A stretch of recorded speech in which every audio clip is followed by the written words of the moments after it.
What does it mean to be brutally honest with yourself? It's a question that I think a lot of us don't want to answer, to be completely honest, because it's hard to hear the honest truth.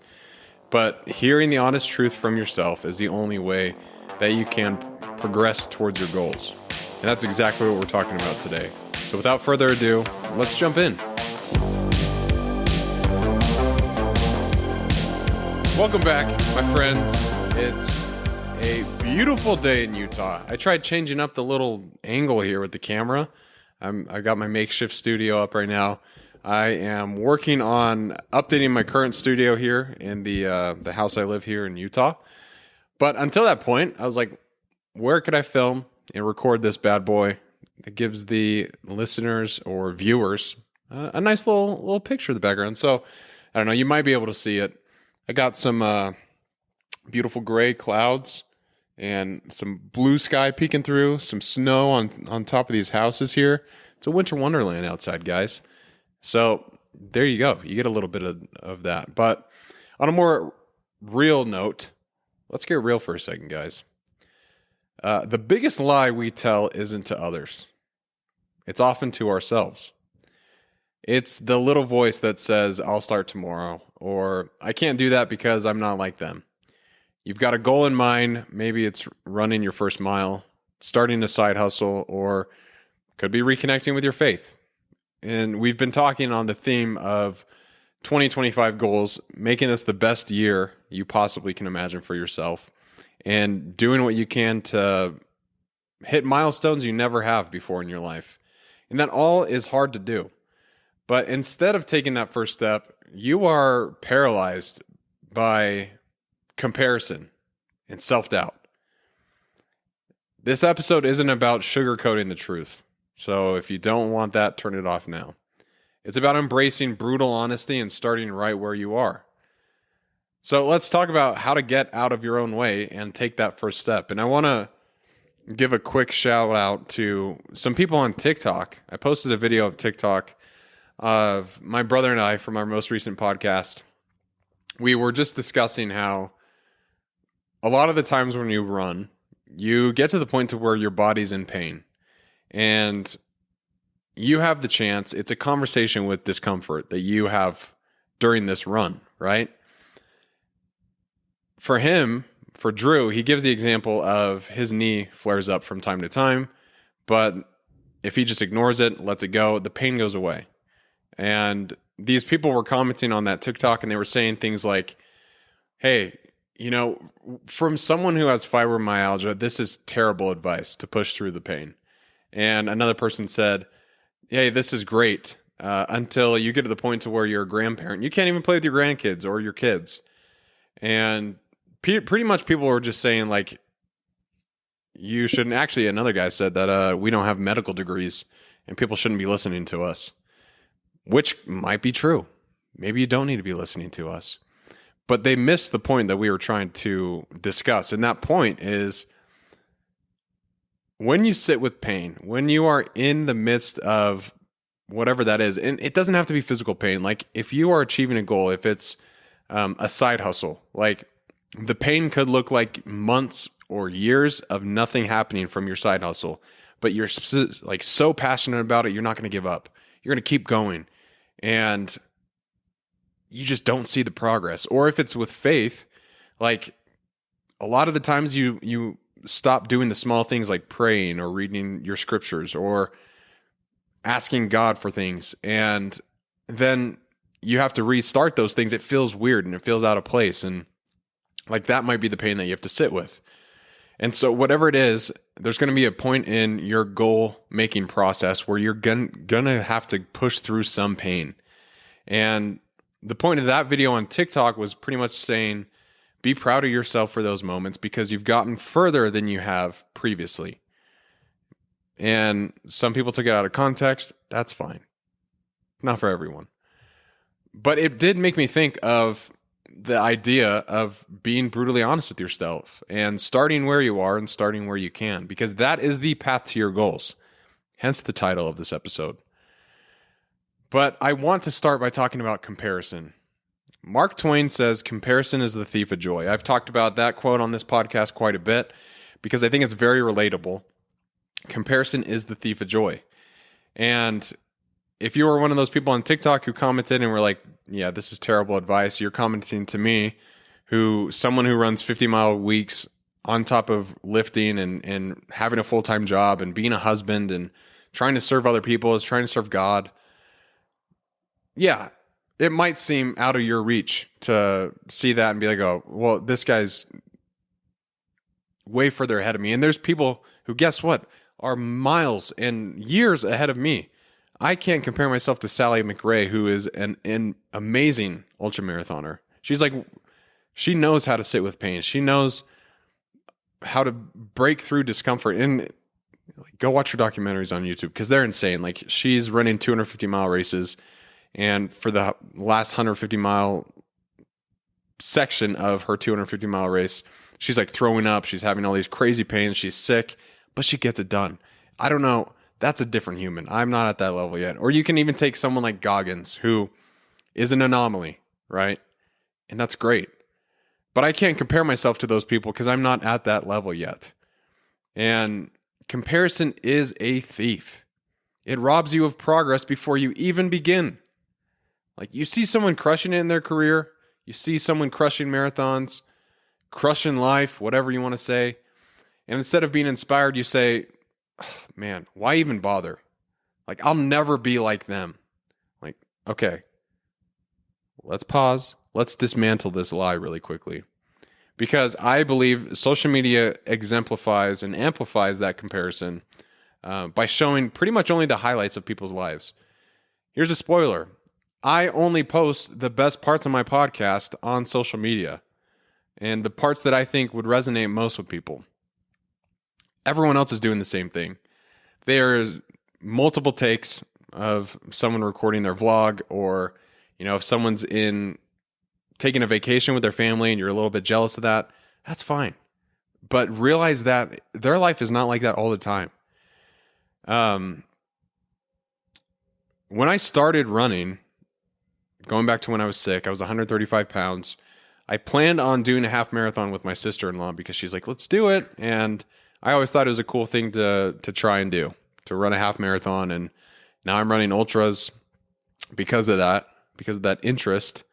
And originally, when I was like, okay, I signed up for my first half, I went to the doctor, I told him my plans, and he's like, you probably shouldn't do that because your heart will probably stop because you're very underweight, you're sick, all this stuff, right? Like, all these bad things, like, I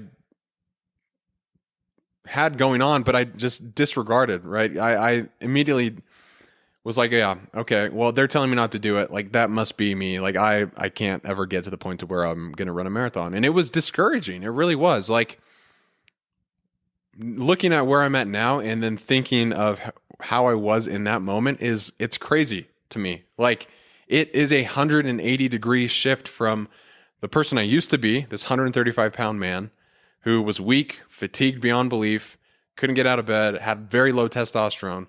And now I am a healthy weight, so strong in my runs, but it's only because it's been 3.5 years since that point.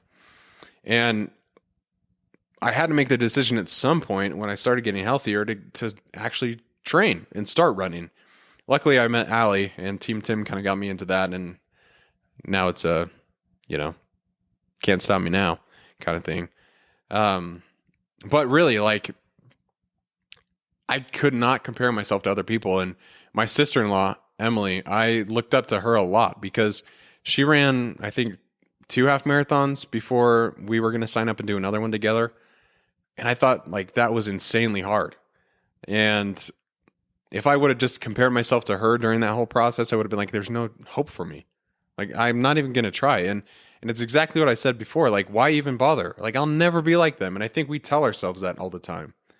And I do it all the time in business. Like, I'll be in a sales meeting and my boss or my VP will say something that I'm like, why didn't I think of that? And I'm like, well, I probably didn't think of that because they've been doing this for 30 years of their life and I've only been doing it for 4. And it's like, you can't compare people. You can't compare where you're at in your journey with someone else on theirs. It's not fair to yourself, and it just shuts out that motivation. So what I would say is write down one thing you admire about someone you've been comparing yourself to. So if it was for me, I'd probably write something about Sally McRae. What do I admire about her? The fact that she's able to push through pain on an incomprehensible level and still hit her goals. And then flip the script. Ask, what is one step I can take to improve myself in that area? Comparison doesn't have to paralyze you. It can inspire you. Because what it should say is, hey, Sally McRae's at that level. That means it's been done. That means I can do it. Hey, Bryce is way better at sales than I am. That means I can get to his point by learning from him, asking him questions, and being patient in the process.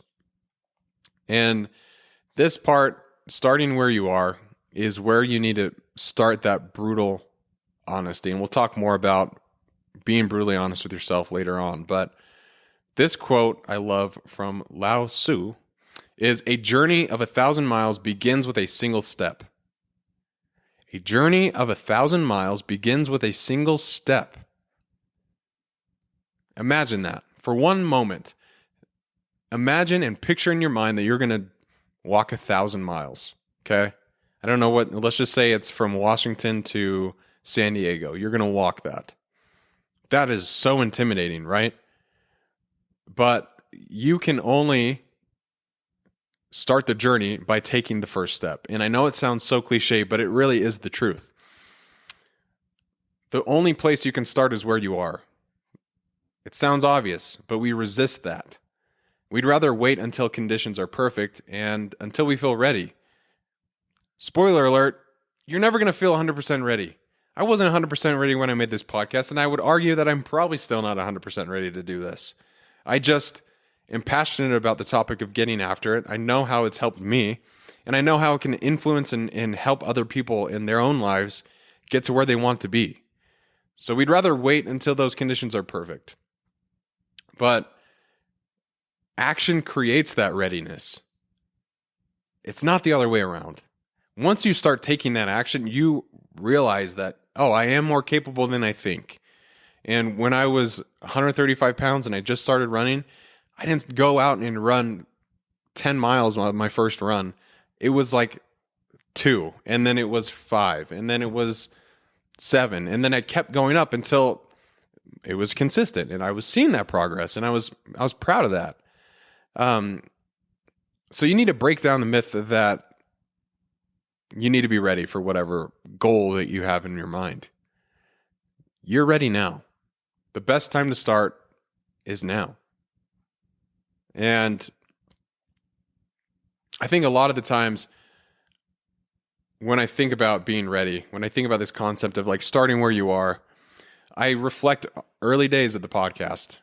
I spent more on equipment than I needed to because I thought I needed to have everything perfect, when in reality, I just needed to get started with, honestly, would have been fine with like AirPods just to do my first podcast, because if you go on back and listen to it, it's pretty terrible quality, honestly. But hey, that's a lesson learned, right? And that's fine. But I always wanted people to listen to this and feel like they learned something and feel like they gained something to amp them up and make them a little bit stronger to get to the goals that they have for themselves. Because I've gotten a lot of confidence from achieving my own. And I know the power that has, which is why I talk about these things, because it's important for me that you understand them and that you are maybe making some steps in your life that you wouldn't have before. And I was never fully ready. And again, I don't think I ever will be. Because that's what the whole point of progress is it's the day in and day out. That's where you see the growth. That's where you see the success start to happen. It's not one big swoop, right? It's not one dramatic event that takes place. It's slow, and you need patience. And that's a great thing to realize. Goals take time. So when things don't go your way, just realize that's another stepping stone for you.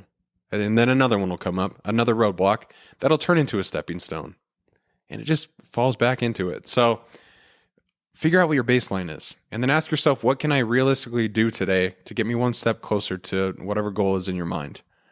And it could be as simple, let's say you want to break it down to the most simple form. Okay, what is that? You could go on a walk for 10 minutes if your goal is to improve your fitness. Or you can draft up one email and send it to a potential sponsor. Now I'm just giving you examples from podcast, but maybe it's spending 5 minutes in quiet reflection if your goal is to get closer to God. Just 5 minutes. Everyone has 5. Put TikTok down for 5 and just sit and think. And that's one step to get you started. And then the next day, push it to 6. And then the next day, push it to 7. Whatever. It doesn't matter. But make small incremental steps to get there. Now, we're going to be talking about being brutally honest with yourself. And I got to shout out my boy Jocko for this. Discipline equals freedom. One of my favorite quotes from Jocko Willink. It's 3 words. Discipline equals freedom. What does that mean? It means that discipline will lead you to the life that you want. If you want to be financially free, you need to be disciplined with your spending. And you need to make sure that you're saving money. Otherwise, it's not going to happen. If you want to see yourself grow in your career, you need to be disciplined and be at work when you're at work. Focus on your tasks and get them done in a timely manner and do them as best as you can. Learn from your mistakes. If you want to lose weight, be disciplined with your food and don't eat crap. Fuel yourself with clean fuel. Eat a lot of protein. Just make sure that you're doing what you can to stay, straight as an arrow there. But discipline equals freedom has a lot of power behind it. And brutal honesty isn't about beating yourself up. It's about clarity. If you don't know where you're starting from, you'll never know where you want to go. And that's why it's important to sit with yourself for a second and say, okay, where am I realistically at with running? If your goal is to run more. And when I was 135 pounds, I keep going back to this example, but I think it's one that is relatable. And after that TikTok, it kind of is on my mind. But when I was 135 pounds, it wasn't realistic for me to go out and run 5 miles the first time. Honestly, I never ran more than 6 miles at one time. And that's when I was up in Rexburg. I was lifting weights stronger than I ever have. And I was probably in the best shape of my life at the time. And so it wasn't realistic to be like, okay, I'm going to go do that again. No, I had to just start with 2 miles, like I said. And for someone who's always been an athlete, that felt embarrassing almost. Like 2 miles. Most people can do that. Most people can go and run 2 miles, no problem. But it was my workout, right?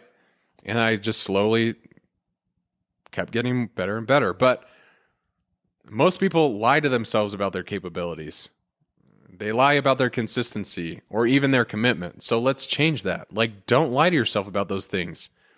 Because, like I said in the beginning, the biggest lie we tell isn't to other people.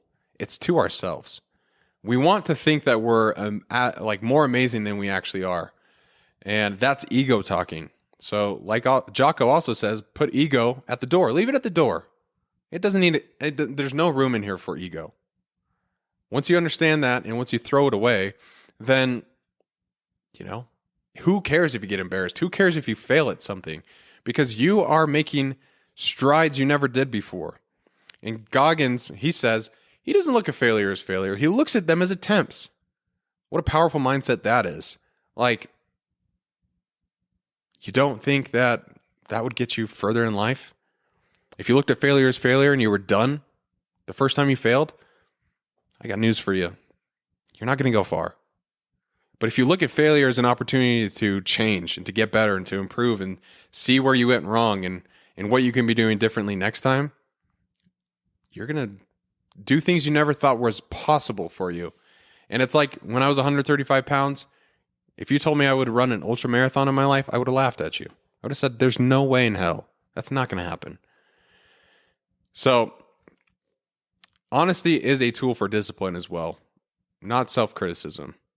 Because if you're honest with yourself, then you're disciplined enough to be humble with yourself. So think about that for a second.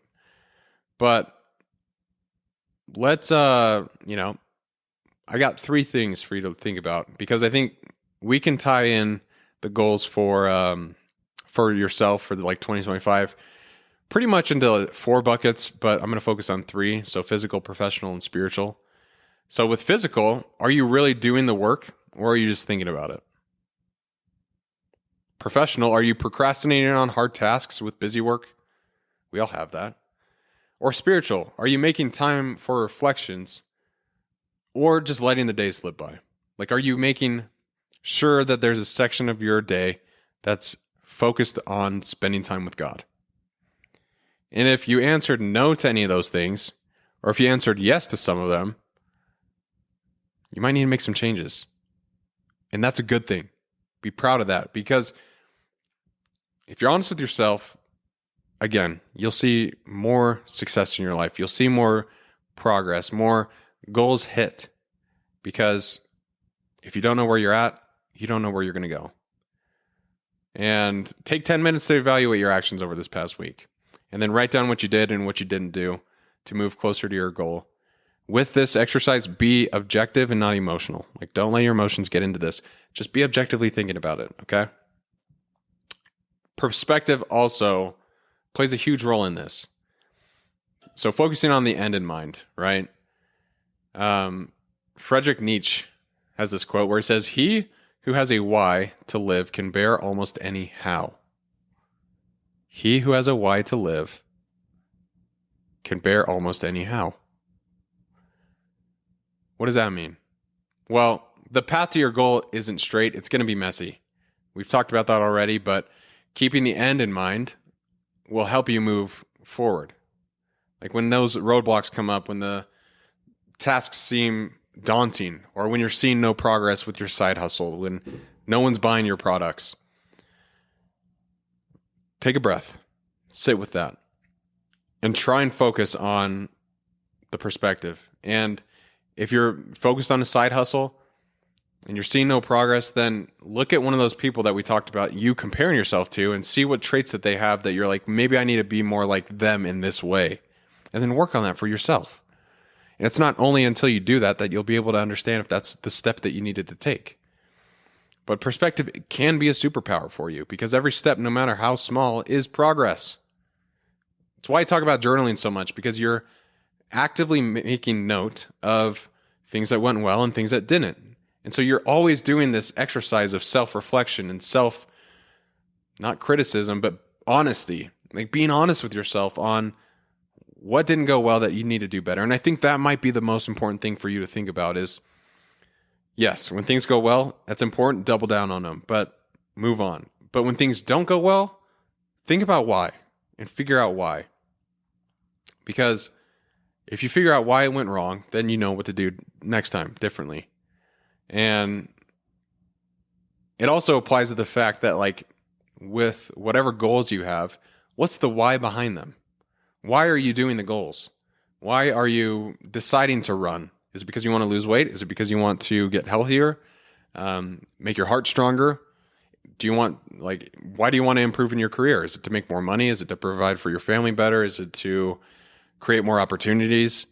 Why do you want to get closer to God? To help with the hard times? To have something to hope in? To be forgiven of your sins? Like, figure out why you want to do it. Because when you do that first, the how becomes a little bit more manageable, right? And I have a quick story just about like breaking down a big goal into smaller milestones to make it feel achievable. And it's the podcast, guys. No, but really, like the podcast, when I first started, I knew exactly what was going to have to happen. Like I needed to get listed on all these directories. I needed to edit every single episode. I needed to have equipment. I needed to make a website, and I needed to have content that was engaging. I needed to make social media posts, and like all these things I think about, like if I think about them all at once, it's kind of overwhelming for me. It's like, okay, that's a lot of stuff I need to get done. And the how, if I just focus on how to do a podcast, I probably wouldn't be motivated, right? But you have to wonder what my why is for this, right? And it's because I know that these principles can change your life. They've changed mine. That's my why. And so, yes, the times when all the work feels daunting, it's worth it, because if one person, I've said this many times, if one person makes a change in their life after listening to this podcast that has improved their life, then I will consider it a success. And I've already seen that with a few of the listeners, and it's so rewarding for me because I am passing on the information that I've learned myself and gotten to the point to where my why is becoming tangible for others. So ask yourself the same thing. What is your why for whatever goal that you're trying to achieve? Write down your end goal and the top reasons it matters to you. Get a list out. And then outline again the next smallest steps you can take, not tomorrow, but starting today. Again, action. Action is what's going to get you across that barrier of doubt, across that barrier of looking at the 1,000-mile journey and just taking the first step. Just start with action. And this is the perspective shift that I want you to take for this episode, is that you're not competing against anyone else. Your only competition is who you were yesterday. In progress, it is a personal journey. Here's the kicker. The harder the journey, the more it will mean when you get there. Drew talks about this all the time with his running journey because he lost 45 pounds. And that was life-changing for him.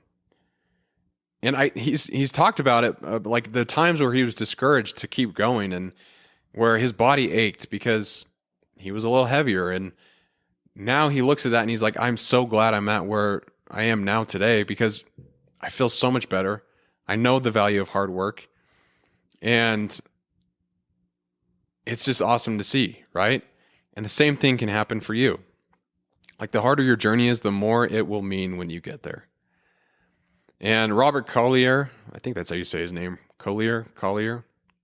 But this Robert guy, he's got a quote that says, success is the sum of small efforts repeated day in and day out.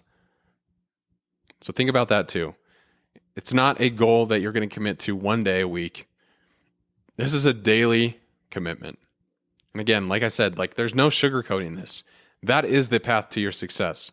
That is the path to your dreams and your goals. It's day in and day out. Sometimes it's ugly. It's not sexy all the time.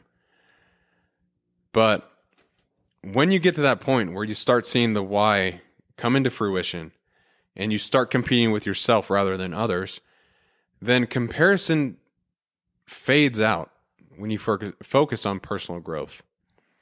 You celebrate your own progress instead of celebrating someone else's. Along that way, you need to be helping other people reach their goals. Because I am a firm believer that you must give back. And that giving is much more of a teacher and a benefit to everyone than receiving is. So one exercise that I think is helpful for this is just ending your day by reflecting with one big win. It could be big or small, actually. Just one win. That got you one step closer to where you want to be. Write it down, celebrate it, and then let it fuel you for tomorrow. Because here's the truth, progress is always within your reach. Like, again, there's no sugarcoating. It's always within your reach. Progress. Not goal achieving, progress. But it starts with being honest with yourself and starting where you are. You need to stay focused and don't compare. Comparison has no place in your journey. Like I said, the only person you should be comparing yourself to is who you were yesterday. That is a fair comparison. If you're better than you were yesterday, good. If you're not, refine it. Get better. You're not here to compete. You're here to grow. So today, take the smallest step forward. Don't wait. Don't overthink. Just move. And as always, keep getting after it, everybody.